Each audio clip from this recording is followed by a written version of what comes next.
மாண்புமிகு தமிழ்நாட்டு முதலமைச்சருடைய அறிவுறுத்தலின்படி இன்றைக்கு 10ஆம் வகுப்பு மற்றும் 11ஆம் வகுப்புக்கான ரிசல்ட்டை வெளியிடக்கூடிய ஒரு நாள். அதில் இன்றைக்கு நம்முடைய பிள்ளைகள் எப்படி பெர்ஃபார்ம் பண்ணியிருக்கிறாங்க என்கின்ற ஒரு பகுப்பாய்வினுடைய சுருக்கத்தை உங்களிடம் நான் சொல்ல கடமைப்பட்டிருக்கின்றேன். இது சார்ந்து இன்னும் பல்வேறு தகவல்கள் இதில் அடங்கியிருக்கின்றது. அது முழுமையாக ஒவ்வொரு பத்திரிகை துறை ஊடகத்துறை சார்ந்திருக்கின்ற நண்பர்களுக்கும் அது வழங்கப்படும். மாணவ செல்வங்களை பொறுத்த வரைக்கும் மாண்புமிகு தமிழ்நாட்டு முதலமைச்சர் நமக்கு அடிக்கடி சொல்கிறது தான், வாங்குகிற மதிப்பெண்கள் மட்டுமே நம்மளை மதிப்பீடு செய்யாது, அதை தாண்டி நம்முடைய தனித்திறமைகளை நாம் வளர்த்து கொள்ள வேண்டும் என்கின்ற விதத்தில் பிள்ளைகள் எந்த அளவுக்கு அது மதிப்பெண்கள் பெற்றிருந்தாலும் அதை முழுமனதோடு அதை ஏற்றுக்கொண்டு அடுத்த கட்டத்தில் நாம் நம்ம எப்படி ஃபைன் டியூன் பண்ணிக்கணும், எது சார்ந்து நாம் படிக்க வேண்டும் என்பதை எங்களுடைய பெருமதிப்பிற்குரிய ஆசிரியர் பெருமக்கள் எந்த அளவிற்கு உங்களுக்கு வழிகாட்டுகிறார்களோ அந்த வழிகாட்டுதலை நீங்கள் பின்பற்ற வேண்டும். பெற்றவர்களுக்கு நான் வைக்கக்கூடிய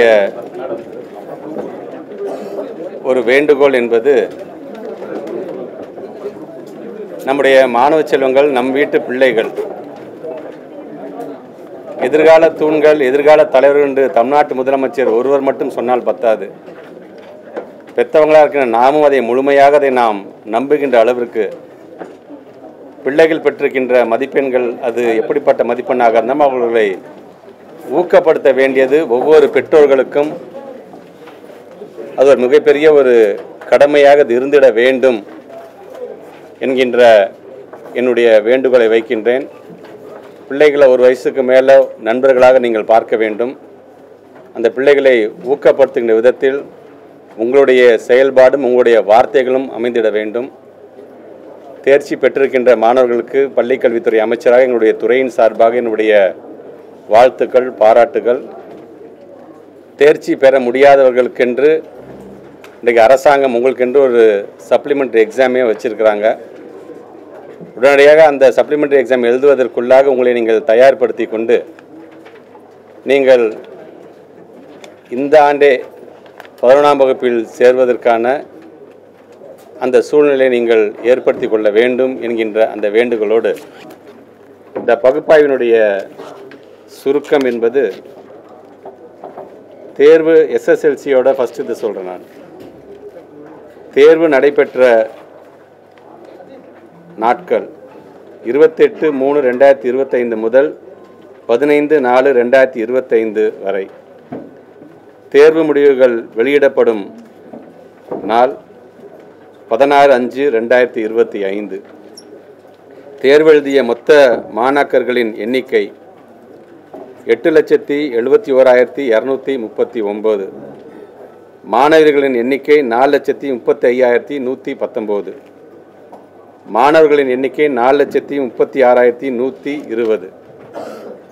தேர்ச்சி விவரங்கள்: தேர்ச்சி பெற்றவர்கள் 8,17,261, ஏறத்தாழ 93.8% தேர்ச்சி விகிதம். இதில் மாணவியர் 4,17,183, 95.88% தேர்ச்சி அடைந்துள்ளனர். மாணவர்கள் 4,78,000, அதாவது 91.74% தேர்ச்சி அடைந்துள்ளனர். மாணவர்களை விட 4.14% மாணவியர் அதிகம் தேர்ச்சி பெற்றுள்ளனர்.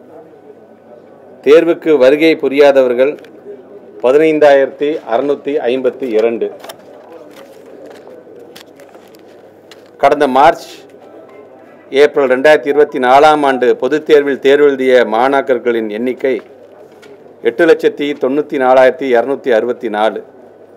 தேர்ச்சி பெற்றோர் 8,18,743. தேர்ச்சி சதவீதம் 91.55. கடந்த மார்ச் ஏப்ரல் 2024 பொதுத் தேர்வினை விட இவ்வாண்டு தேர்ச்சி விகிதம் என்பது 2.25% கூடுதலாக உள்ளது. கூடுதல் விவரங்கள்: 10ஆம் வகுப்பு பொதுத் தேர்வு எழுதிய மொத்த பள்ளிகளின் எண்ணிக்கை 12,485.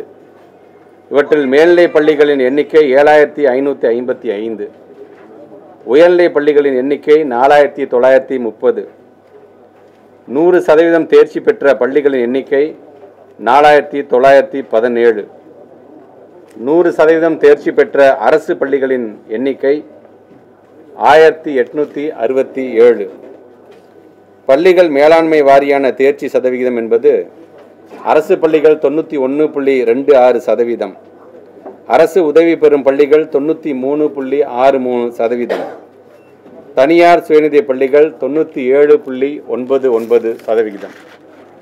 பள்ளிகள் வகைப்பாடு வாரியான தேர்ச்சி சதவிகிதம் இருபாலர் பள்ளிகள் 94.06%, பெண்கள் பள்ளிகள் 95.36%, ஆண்கள் பள்ளிகள் 87.84%. பெண்கள் பள்ளிகள் ஆண்கள் பள்ளிகளை விட 7.52% கூடுதலாகவும், இருபாலர் பயிலும் பள்ளிகள் ஆண்கள் பள்ளிகளை விட 6.22% கூடுதலாக தேர்ச்சி பெற்றுள்ளனர். பாடவாரியான 100 மதிப்பெண்கள் பெற்ற மாணாக்கர்களின் எண்ணிக்கை தேர்ச்சி சதவிகிதம். தமிழ் பாடத்தில் இதுவரைக்கும் 98.09% தேர்ச்சி பெற்றிருக்கிறார்கள். 8 மாணாக்கர்கள் 100% பெற்றிருக்கிறார்கள், 100 மார்க் பெற்றிருக்கிறார்கள். ஆங்கிலத்தை பொறுத்த வரைக்கும் 346 மாணாக்கர்கள் 100, கணிதம் 1996 மாணாக்கர்கள் 100, அறிவியல் 10,838 மாணாக்கர்கள் 100, சமூக அறிவியல் 10,256 மாணாக்கர்கள் 100. அதிக தேர்ச்சி சதவீதம் பெற்ற முதல் 5 மாவட்டங்கள்: முதலிடத்தில் சிவகங்கை, விருதுநகர், தூத்துக்குடி, கன்னியாகுமரி, திருச்சி. அரசு பள்ளி மாணாக்கர்களில் அதிக தேர்ச்சி சதவீதம் பெற்ற முதல் 5 மாவட்டங்கள்: முதல் மாவட்டம் சிவகங்கை, விருதுநகர், கன்னியாகுமரி, திருச்சி, தூத்துக்குடி. தேர்வெழுதிய மாற்றுத்திறனாளி மாணாக்கர்களின் எண்ணிக்கை 12,290. தேர்ச்சி பெற்றோர் எண்ணிக்கை 11,409, 92.83%. தேர்வெழுதிய சிறைவாசிகளின் மொத்த எண்ணிக்கை 237. தேர்ச்சி பெற்றோர் எண்ணிக்கை 230, 97.05%. தேர்வெழுதிய தனித்தேர்வர்கள் எண்ணிக்கை 23,769. தேர்ச்சி பெற்றோர் எண்ணிக்கை 9,616, 40.46%.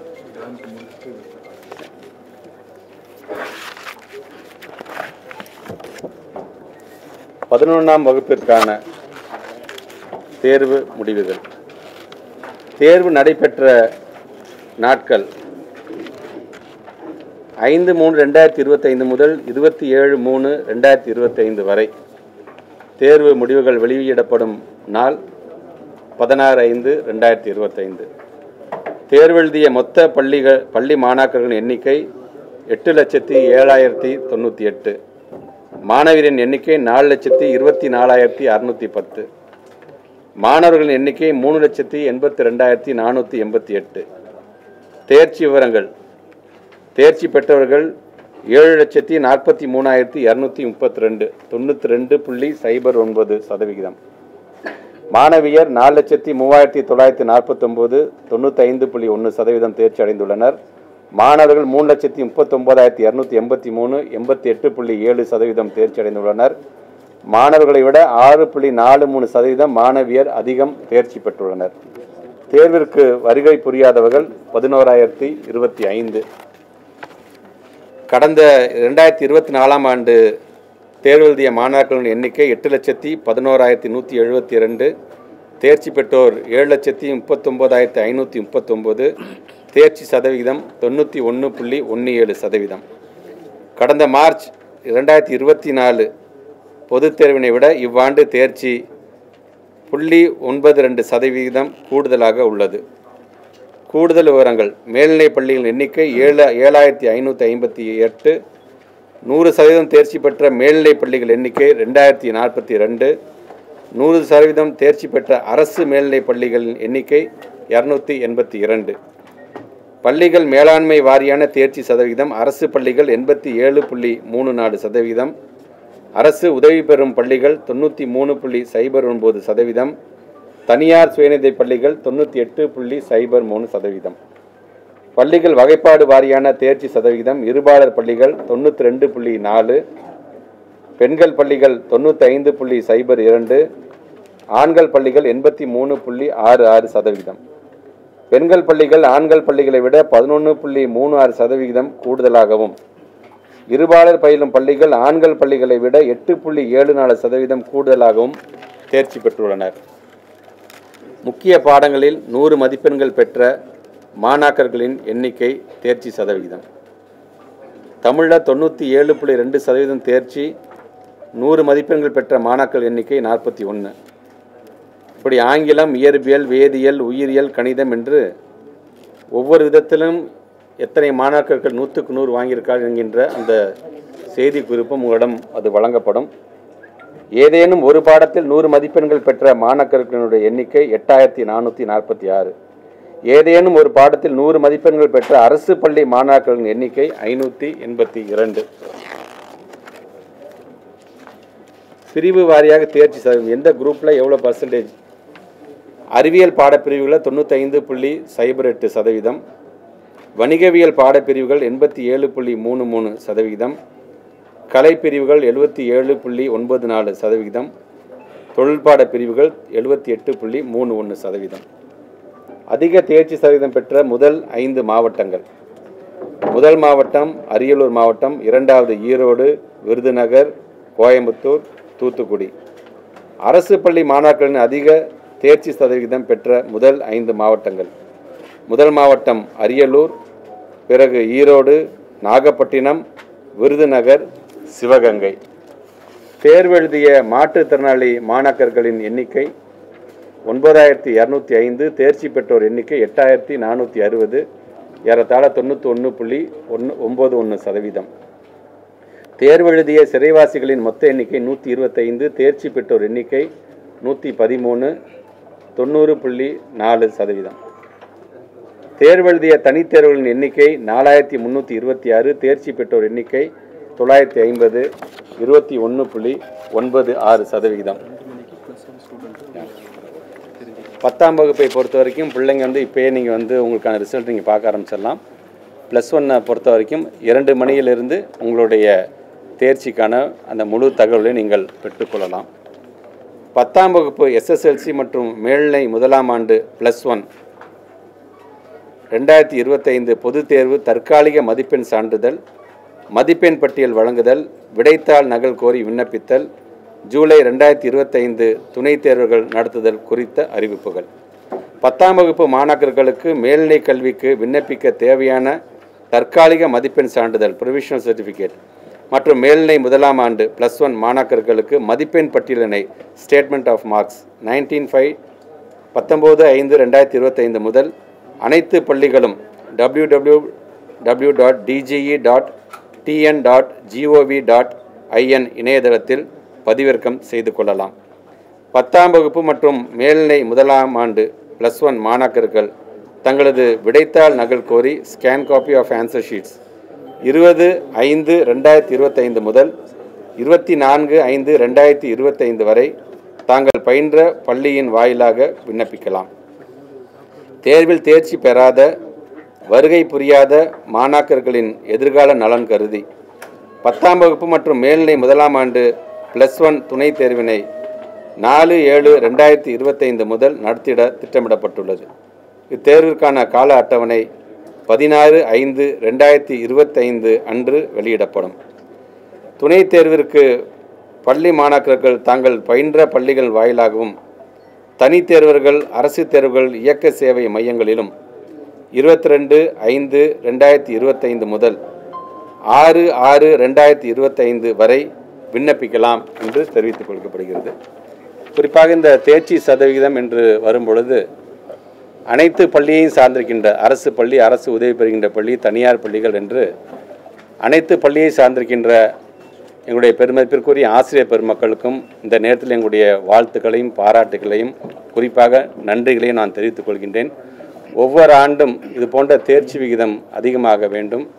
நம்முடைய மாணாக்கர்கள் எப்படி தமிழ்நாட்டுடைய முதலமைச்சர் கல்வியில் இன்றைக்கி அதிகம் கவனம் செலுத்துகிறார்களோ, ஒட்டுமொத்தமாக இந்தியாவிலே இன்றைக்கி ஒரு நம்பர் 1 ஸ்டேட்டாக நம்பர் 1 முதலமைச்சராக இருக்கின்ற அவருடைய வழிகாட்டுதலின்படி எங்களுடைய ஆசிரியர் பெருமக்களும் ஒட்டுமொத்த இந்தியாவிலே நம்பர் 1ஆக இருப்பார்கள் என்பதை பறைசாற்றுகின்ற விதமாகத்தான் ஒவ்வொரு ஆண்டும் இது போன்ற தேர்ச்சி விகிதத்தை எங்களால் பார்க்க முடிகிறது என்பதை நான் பெருமையுடன் எடுத்து சொல்கின்றேன்.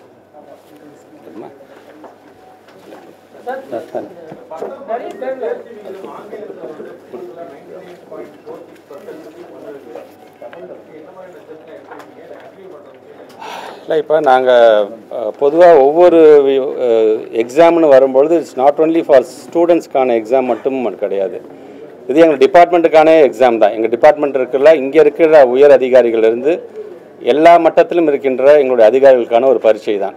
ஸோ அதில் நாங்கள் பார்க்கும்பொழுது ஒவ்வொரு ஆண்டும் இந்த பகுப்பாய்வுன்றது வரும்பொழுதே பார்த்தீங்கன்னா வெறும் இன்றைக்கி மட்டும் நான் படித்தது எப்படி உங்கள்கிட்ட லாஸ்ட் இயரோட கம்பேரிசன் மற்றோடதும் இருக்கும். அதில் ஒவ்வொன்றையும் எப்படி நாம் அதிகப்படியாக நம்மளை ஃபைன் டியூன் பண்ணிக்க வேண்டும் என்கிற விதத்தில் தான் டீச்சர்ஸ்க்கான ட்ரைனிங் இன்றைக்கி நாங்கள் அதிகப்படுத்துகிறோம். இன்னும் அதை அட்வான்ஸ் ஸ்டேஜுக்கு அதை கொண்டு போகணும்னு நாங்கள் ஆசைப்படுகிறோம். நாங்கள் அதனால தான் இன்றைக்கு எங்களுடைய புது அறிவிப்பை கூட நீங்கள் பார்த்துருப்பீங்க. திறன் அப்படிங்கிற ஒரு அறிவிப்பு நாங்கள் கொடுத்து வந்திருக்கோம். நாங்கள் அந்த திறன்கிற ஒன் ஆஃப் த அனௌன்ஸ்மெண்ட்டில் பார்த்தீங்கன்னா இந்த பிள்ளைகளுக்கான லாங்குவேஜ் ஸ்கில்ஸ் அண்ட் மெயினான மேக்ஸ் போன்ற அந்த சப்ஜெக்ட்டுக்கு எப்படி அதிகமான முக்கியத்துவம் அது சார்ந்து இப்போ ஒரு SCRTயில் இப்போ நீங்கள் அது ஒரு டிஸ்கஷன் போயிட்டுருக்கு. அது கண்டிப்பாக இந்த கல்வியாண்டுலேருந்து அது வரும்போது இன்னும் அது பயனுள்ளதாக இருக்கும். அது 6ஆம் வகுப்புலேருந்து 8ஆம் வகுப்பு வரை போதுமா என்று பார்த்தால் அது 12ஆம் வகுப்பு வரைக்கும் கொண்டு செல்ல வேண்டும் என்கின்ற அந்த முடிவும் நாங்கள் இந்த மாதிரி ரிசல்ட்டை பார்க்கும்போது தான் அந்த மாதிரியான முடிவும் வரும். ஆனால் எங்களை பொறுத்தவரைக்கும் ரிசல்ட் வருவதற்கு முன்பாகவே அது ஒரு தொலைநோக்கு ஃபோர்ஸி பண்ணி தான் இன்றைக்கி அது போன்ற திட்டங்களை நாங்கள் கொண்டு வரமுக்காங்க. கண்டிப்பாக நீங்கள் சொல்கிற மாதிரி இன்னும் அது அதிகம் இது போதுமா என்று சொன்னால் இது பத்தாது. இன்னும் அதிகப்படியாக ஆங்கிலத்திலும் தமிழிலும் பிள்ளைகள் தேர்ச்சி பெறுகின்ற அதிகமான மார்க் பெறுகின்ற அந்த ஒரு நிலையும் கண்டிப்பாக நாங்கள் உருவாக்கணும். இல்லை, நான் இப்போ ஏற்கனவே அறிவிச்ச மாதிரி ஜூன் 2 தான் இருப்போம். இப்போ இருக்கிறோம் நாங்கள் இது வரைக்கும். நான் ஏற்கனவே சொன்ன மாதிரி தான் மாண்பு தமிழ்நாட்டு முதலமைச்சர் அலுவலகத்தில் இதுக்குன்னு தனியாக டிபார்ட்மெண்ட்டே இருக்கிறாங்க. அவங்க தான் இந்த வெயிலோட அளவு இதை ப்ரெடிக்ட் பண்ணக்கூடிய டிபார்ட்மெண்ட்டே அவங்க தான். ஒவ்வொரு ஆண்டும் பார்த்திங்கன்னா அவங்க நமக்கு என்ன அறிவுறுத்தல் பண்ணுகிறார்களோ அதன் அடிப்படையில் நம்ம அறிவிக்கணும். கண்டிப்பாக நீங்கள் சொல்லும்போது மாணவ செல்வங்களுடைய அந்த வெயில் தாக்கத்திலேருந்து அவர்களை நாம் காக்க வேண்டியதும் ஒரு அரசாங்கத்தோட கடமை தான். ஸோ அவங்க என்ன எங்களுக்கு அறிவுரை சொல்லுகிறாரோ அதுக்கு தகுந்தாப்புல அது முடிவு எடுக்கப்படுது. சார், +2 கெமிஸ்ட்ரி தேர்வில் +2 கெமிஸ்ட்ரி தேர்வில் ஒரே தேர்வு மையத்தை சேர்ந்த நூற்றுக்கணக்கான மாணவர்கள் 100க்கு 100 மதிப்பெண் அது ஒரு சஸ்பெக்டாகவே இருக்குது சார். விசாரணை போயிட்டு இருக்கீங்களா? எந்த லெவலில் இருக்குங்க? அப்போ அதான் சொல்கிறாரு. இப்போ ஜென்ரலாக நான் ஒன்று கேட்குறேன் உங்கள்கிட்ட. இப்போ எங்கள் பிள்ளைங்க இப்போ எக்ஸாம் எழுதுறாங்க, எங்கள் டீச்சர்ஸ் பாடம் நடத்துகிறாங்க, சரியா? இப்போ நீங்கள் அந்த கிரெடிட் எங்களுக்கு நீங்கள் கொடுக்க மாட்டீங்க இல்லையா? நீங்கள் ஒரு சஸ்பெக்டாக இருப்பீங்க. நம்மளை நாமளே பெருமையாக பேசிக்க மாட்டோம். பொதுவாக எப்போதுமே இருக்கிறது தான். வெளியில் இருக்காங்க, வெளியில் ஸ்டேட்டில் உள்ளவங்க மட்டும் நம்மளை பெருமையாக பேசுவோம். இப்போ நீங்கள் சொல்கிறீங்க பார்த்தீங்களா சார், எங்களுக்கு இல்லை ஒன்றும் சார் விஷயம் தெரிஞ்சுதான் எங்களுக்கு சந்தோஷம் தான் சார் நினைக்கிறீங்களா? இப்போ இந்த ஸ்கூலை சார்ந்தவங்க லாஸ்ட் இயரில் என்ன பண்ணாங்கன்னு யாராச்சும் பார்த்துருக்கீங்களா?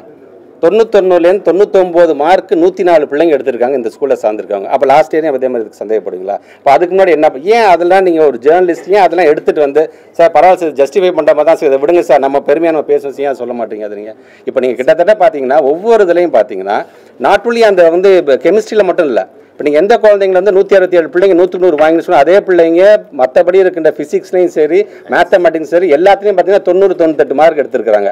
ஸோ அப்போ அந்த பிள்ளைங்க அப்போ அதுலேருந்து சேர்ந்து எடுத்துருக்காங்க நீங்கள் சொல்ல வரீங்களா?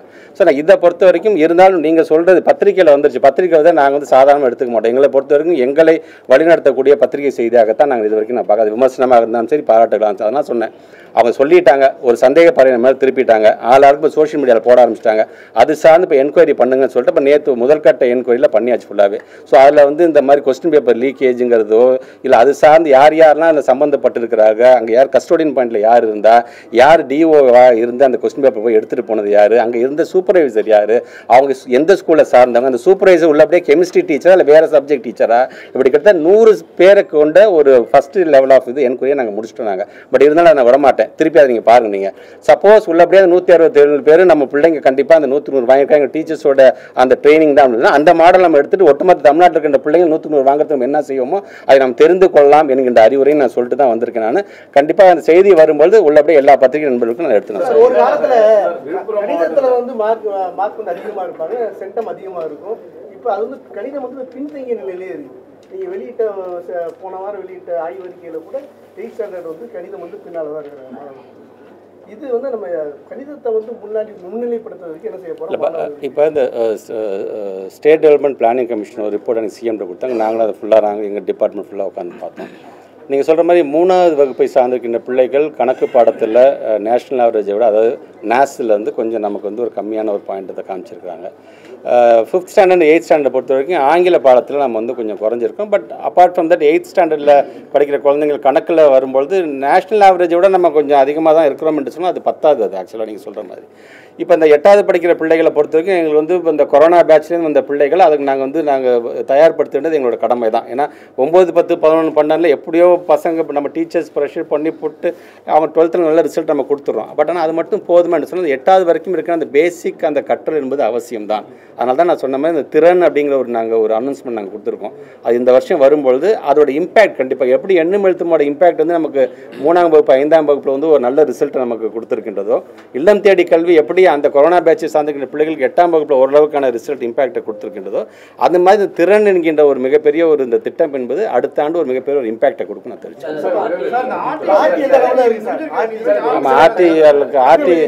ஆர்டி இதை பற்றி லாஸ்ட்டு +2 டைம்ல நடக்கக்கூடிய மால் பிராக்டிஸ், அது மேல எடுக்கக்கூடிய தேர்வுத்துறை, அதே போன்று பள்ளிக்கல்வித்துறை எடுக்கக்கூடிய நடவடிக்கைகள்லாம் எனக்கு தெரிஞ்ச கடந்த நூற்றாண்டு காலமா தேர்வுத்துறையும் சரி வெளிப்படையா ஒரு டிரான்ஸ்பரண்டா இந்த மாதிரி ஒரு மால் பிராக்டிஸ் நடந்தது, நாங்கள் ஆக்ஷன் எடுத்திருக்கோங்கிறத அஃபீஷியலாகவே பிரஸுக்கு வந்து சொல்லுவாங்க. லாஸ்ட் 25 இயர்ஸாக சொல்லியிருக்காங்க. ஆனா இந்த வருஷம் மட்டும்தான் சின்ன தகவல் கூட மீடியாவுக்கு இந்த மாவட்டத்தில் இவ்வளோ மால் பிராக்டிஸ் நடந்தது, நான் நடவடிக்கை எடுத்திருக்கோங்கிறத ஒரு நாள் கூட சொல்லலை. ரெண்டாவது சொல்லும்போது அது எதுக்கான ஒரு இண்டிகேஷன்னா, எங்கே நிறைய மால் பிராக்டிஸ் நடக்குது, எங்கே பிட்டு நடக்குதுன்னா, ஸோ அந்த டிஸ்ட்ரிக்டில் ரொம்ப வீக்காக இருக்குங்கிறத ஒரு இண்டிகேஷனாக இருக்கும். ஆனால் அதை சொல்கிறதுல என்ன தயக்கம் தெரியல. இந்த வருஷம் வந்து அதை பற்றின தகவல் ஒரு தகவல் கூட இல்லை. அது உங்களுக்கு தர சொல்கிறேன். நான் தகவல் தர சொல்லி ஒன்று தான். இப்போ நீங்கள் வந்து மால் ப்ராக்டிஸோ ஒரு லீக்கேஜோ அப்படின்னு வச்சு அப்படி ஒரு நடந்துச்சுன்னு வச்சுக்கோங்களேன், இமீடியட்டாக அந்த எக்ஸாம் நடந்த எனக்கு ஈவினிங்காக மிகப்பெரிய நியூஸ் அதை பரவி இருக்கும். நீங்கள் சொல்கிற மாதிரி அப்படிலாம் மூடிலாம் வச்சுக்கிட்டு யார் அப்படி சீக்கிரட்டாக இல்லை, கரெக்டு நீங்கள் சொல்கிறது கரெக்டு தான். கண்டிப்பாக அதுக்கான தகவலும் கண்டிப்பாக நான் தர சொல்கிறேன். நான் இப்போ அந்த ஆர்டி இதை பற்றி நீங்கள் சொன்னீங்க. நீங்கள் இப்போ லாஸ்ட் டைம் வந்து நம்ம +2 ரிசல்ட்டுக்கு வரும்போது உங்கள்கிட்ட தான் நான் சொன்னேன்னா, இமீடியட்டாக அடுத்த நாள் பத்திரிகையில் வந்து அமைச்சர் வந்து மழுப்பலான பதில் சொன்னார் அப்படின்னு நீங்கள் சொல்லியிருந்தீங்க. இப்போ ஆர்டிஐ பொறுத்த வரைக்கும் நேற்று கூட மாண்பை பொருந்திய நீதிமன்றமும் வந்து தமிழக அரசு அதுக்கு உடனடியாக ஒரு பதிலை நீங்கள் சொல்ல வேண்டும் அப்படி கூட சொல்லியிருக்காங்க. இப்போ தலைமை செயலாளரை பொறுத்த வரைக்கும் இது நமக்கான பணம். நமக்கு ஏற்கனவே நான் சொன்ன மாதிரி 617 கோடி ரூபா இன்றைக்கி நமக்கு வராமலே நின்றுருக்கு. இருந்தாலும் ஸ்டேட் கவர்மெண்ட் இன்றைக்கி அதை வந்து முழுமையாக அதை ஏற்றுக்கிட்டு அது நடந்துக்கிட்டு இருக்குதுல்ல. இந்த சமகர சிக்ஷா அபியானில் ஒன் ஆஃப் த பேராமீட்டர் வந்து இந்த ஆர்டிஐ இருக்கிற 25% அந்த பணத்தை வந்து அவங்க வந்து நமக்கு வழங்க வேண்டும். ஆனால் இது வரைக்கும் பார்த்திங்கன்னா சம்மந்தம் நான் சொன்னேன், மற்றதை கூட நம்ம டிபேட்டபிளாக உட்காந்து நம்ம பேசலாம். நம்ம இந்த ஆர்டிஐங்கிறது வந்து ஒரு பேசிக் ரைட் டு எஜுகேஷனுங்கிறது வந்து ஒரு பேசிக் வந்து கிட்டத்தட்ட இது ஒரு ஹியூமன் ரைட்டுக்கே நீங்கள் அகேன்ஸ்டாக போகிற மாதிரியான வேலையை நீங்கள் செய்கிறீங்க. அந்த பணத்தை நீங்கள் கொடுக்கணும் நாங்கள் கேட்டுகிட்டே இருக்கோம். நாங்கள் தலைமை செயலாளர் எழுதியிருக்கிறார். தலைமை செயலாளருக்கான பதில் வரும் நாங்கள் பார்க்குறோம். இப்போ 12th ரிசல்ட்டை அறிவித்து இப்போ இத்தனை நாட்கள் இது வரைக்கும் ஒரு ரிசல்ட் எங்களுக்கு வரல. இன்றைக்கு எங்களுடைய எஸ்பிடி மேடமும் எங்களோட பிரின்சிபல் செக்ரட்டரி இப்போ டெல்லிக்கு போயிருக்காங்க. இன்றைக்கி நாளைக்கு அங்கே தான் இருக்கிறாங்க. இந்த டிஸ்கஷன் பாயிண்ட்டுக்கு தான் போயிருக்காங்க. அது வரும்பொழுது அங்கே என்ன தகவல் வருதோ அதுக்கு based on that will take a call on. Sir, கல்வியில் வட மாவட்டங்கள் தொடர்ந்து காலங்காலமாகவே பின்தங்கிய நிலையில் தான் இருக்குது. இப்போதைய எஃப்எம் ஸ்கூல் எஜுகேஷன் மினிஸ்டராக இருக்கும்போது கூட ஒரு ஸ்பெஷல் ஸ்கீம்லாம் கொண்டு வந்து ரொம்ப ஃபோக்கஸ் பண்ணுறது சில ஸ்டெப்ஸ்லாம் எடுத்தார். இப்போ என்ன நிலவு இருக்குது, நம்ம என்ன பண்ண போகிறோம்? நார்த்து பொறுத்த வரைக்கும் இப்போ ஓரளவுக்கு நம்ம இப்போ கொஞ்சம் முன்னேறி இருக்குன்னு தான் நான் சொல்லணும். இப்போ கிருஷ்ணகிரியில் நீங்கள் லாஸ்ட்டு 12th நீங்கள் பார்த்தீங்கன்னா கொஞ்சம் ஓரளவுக்கு முன்னேறிருக்கும். அந்த கிருஷ்ணகிரியுடைய பழைய கலெக்டர் கூட நாங்கள் பார்க்கும்போது கூட இப்போ she was so happy. But ஏன்னா நீங்கள் சொல்ல மாதிரி நார்த்துக்கு அதிகப்படியாக நாங்கள் சொல்லும்போது இந்த எங்களோட டீச்சர்ஸ்க்கான ரெக்ரூட்மெண்ட் வந்து நாங்கள் இன்னும் அங்கே வந்து நிறையா கொஞ்சம் ஃபில் பண்ண வேண்டியது ஒரு சில இடத்துல இருக்குது. I accept that. ஸோ இந்த ரெக்ரூட்மெண்ட் இந்த ஆண்டுக்கான அந்த ரெக்ரூட்மெண்ட் வரும்பொழுது அதில் தான் அதிகப்படியாக ஃபோக்கஸே பண்ணணும். எந்த ரெக்ரூட்மெண்ட்டாக முதல்ல நார்த் சைடில் போய் நம்ம டீச்சர்ஸ் வந்து வேலை பார்க்கணுங்கிற அது மாதிரியான ஒரு முடிவே நாங்கள் கண்டிப்பாக எடுத்துருக்கிறோம். நீங்கள் சொல்கிற மாதிரி south, delta and other region மட்டும் இல்லை, எல்லா பிள்ளைங்களும் நம்ம பிள்ளைங்க தான். அதுக்கான ஃபோக்கஸ் இன்றைக்கி நிறையா பேர் இன்றைக்கி அச்சீவர்ஸ் ஆஸ்பிரண்ட் ஸ்டூடெண்ட்ஸ் எங்கே இருக்காங்க பார்த்தீங்கன்னா அங்கே தான் இருக்கிறாங்க. குறிப்பாக தருமபுரி மாவட்டத்துக்கு காலேஜுக்கு நாங்கள் இருக்கின்ற ஒரு லைப்ரரிக்கு நாங்கள் போகும்போது போட்டித் தேர்வுக்கு அதிகப்படியாக அந்த லைப்ரரியை பயன்படுத்துறீங்கன்னு பார்த்தீங்கன்னா தருமபுரி கிருஷ்ணகிரி அந்த பிள்ளைங்களை தான் உள்ளபடியே I was so happy. So அந்த சிஸ்டம் அந்த பார்வை என்பதை நம்ம மாற்ற வேண்டும் என்ற விதத்தை தான் இன்றைக்கி நம்ம உழைச்சிட்டு இருக்கிறோம். கண்டிப்பாக இந்த அனௌன்ஸ்மெண்ட்டை நம்ம கொண்டு வந்திருக்கின்ற ஒரு சில அறிவிப்புகள், ஒரு சில ஸ்கீம் சார்ந்திருக்கின்ற அறிவிப்புகள்லாம் ஒரு நல்ல ஒரு இம்பேக்டை கொடுக்கும் அப்படிங்கிற ஒரு நம்பிக்கை எங்களுக்கு அடுத்த ஆண்டு எங்களுக்கு இருக்கு. பட்டதாரி ஆசிரியர்கள் வந்து ஒரு வருஷம் ஆச்சு சாங்ஷன் லிஸ்ட் வெளியிட்டு அது தொடர்பான வழக்கு வந்து நீதிமன்றத்தில் இருக்குது. அது எந்த அளவில் நம்ம மேம முடிக்க போகிறோம், அப்புறம் அந்த சீட்டை இன்க்ரீஸ் பண்ணணும்னு வேற ஒன்றும் இல்லை. எனக்கு ஏற்கனவே எங்களை பொறுத்த வரைக்கும் இப்போ நாங்கள் சொன்ன இந்த ரெக்ரூட்மெண்ட் அந்த 3192 பேர் நாங்கள் உள்ளே கொண்டு வந்துட்டோம்னா அடுத்த கட்டம் நாங்கள் சீட்டை நாங்கள் இன்க்ரீஸ் பண்ணிட்டே போய்டும். சீட்டை இன்க்ரீஸ் பண்ணுறதுக்காட்டில் ஒரு துறைக்கு வந்து எவ்வளோ வேகன்சி இருக்குது எல்லாத்துக்குமே தெரிஞ்சது தான். அதில் ஃபைனான்ஸ் பொறுத்த வரைக்கும் படிப்படியாக இந்த பேட்ச் எடுங்க இந்த பேட்ச் எடுங்கும் போது நாங்களும் அது இந்த பேட்ச் அப்போ இப்போ சொல்லிட்டு 4 மாதத்தில் நம்ம புதுசாக ரெக்ரூட் பண்ண போகிறோங்கிற அந்த மைண்ட் செட்டில் தான் நம்ம டைம் டேபிளே நம்ம ரிலீஸ் பண்ணுறோம் நாங்கள். ஆனால் பண்ணும்போது பார்த்தீங்கன்னா அதில் ஏதாச்சும் ஒருத்தங்க வந்து நீதிமன்றத்துக்கு போயிடுறாங்க. நீதிமன்றத்துக்கு போகும்போது அது வழக்கு அது நிலுவையில் இருக்குது. அது நம்பர் ஆகிறதுக்கு நாங்கள் போராடுறோம். அது நம்பர் ஆனதுக்கப்புறம் அதுக்கு பேசினதுக்கப்புறம் சரி அடுத்த வாரம் நாங்கள் அர்ஜென்ட் பண்ணுறோன்னு இப்படியே தான் போயிட்டு இருக்குது. அதுக்கு ஒரு ரிசல்ட் நீங்கள் எப்படி எதிர்பார்த்துட்டீங்களோ அதே போன்று பள்ளிக்கல்வித்துறை அமைச்சராக எங்களுக்கு டீச்சர்ஸ் இருந்தால் தான் நாங்கள் ஸ்கூல் நடத்த முடியும். நாங்கள் அது கண்டிப்பாக இன்றைக்கி உங்கள் மூலமாக நம்முடைய மாண்பை பொருந்திய நீதிமன்றத்துக்கு மூலமாக ஒரு நல்ல தீர்ப்பு வரும்ங்கிற நம்பிக்கை எனக்கு. NEP படி 3, 5, 8ல் வந்து CBSE பள்ளிகளில் படிக்கக்கூடிய குழந்தைகள் மேபி ஃபெயில் ஆகுறாங்க. அவங்க அதுக்கப்புறம் நம்ம ஸ்கூலில் தேடி வர்றாங்கன்னா நம்ம அடுத்த கிளாஸில் அட்மிஷன் போடுவோமா இல்லை எப்படி சார்? அதாவது 3ல ஃபெயிலோட 4 அங்கேருந்து நம்ம ஸ்டேட் போர்டு வராங்க இல்லை. இப்போ நீங்கள் சொல்கிற வந்து இட் இஸ் 358க்கு நாங்கள் கண்டிப்பாக நாங்கள் அது ஒத்துக்கிறது இல்லை. அதாவது அவங்க ஃபெயில் பண்ணக்கூடாது அப்படிங்கிறதுல தான் நாங்கள் இருக்கிறோம். நாங்கள் பட் கண்டிப்பாக நீங்கள் கேட்குற கேள்வி ஒரு நல்ல கேள்வி தான். எங்களை பொறுத்த வரைக்கும் உங்களுக்கே தெரியும், நாம் வந்து 5 வயசில் நம்ம பிள்ளைங்களை ஃபஸ்ட் ஸ்டாண்டர்டில் சேர்ப்போம். அவங்க 6 வயசில் பிள்ளைங்களை ஃபஸ்ட் ஸ்டாண்டர்டில் சேர்ப்பாங்க. அந்த ஏஜுக்கான அந்த ஒரு இதுவும் இருக்குது எங்களுக்கு. சரி, நல்ல முதலமைச்சர் கவனத்துக்கு கொண்டு சொல்கிறோம் நாங்கள். ஏன்னா பிள்ளைங்களை யாரும் கைவிட்டுற வேணாங்கிறதுக்காக. ஏன்னா அந்த ட்ராப் அவுட் ஆகிடக்கூடாது. அதுக்கு ஒரு நல்ல கால் கண்டிப்பாக முதலமைச்சர் பேசி நாங்கள் எடுக்கிறோம். நாங்கள் 7.5 வந்து அரசு உதவி பெறும் பள்ளியும் கேட்டுகிட்டே இருக்கிறாங்க. தொடர்ந்து வந்து இந்த கோரிக்கை வச்சுட்டே இருக்கிறாங்க. முதலமைச்சர் உங்கள் மூலமாக முதலமைச்சர் கவனத்துக்கு கொண்டு போயிடுறாங்க. தேங்க்யூ.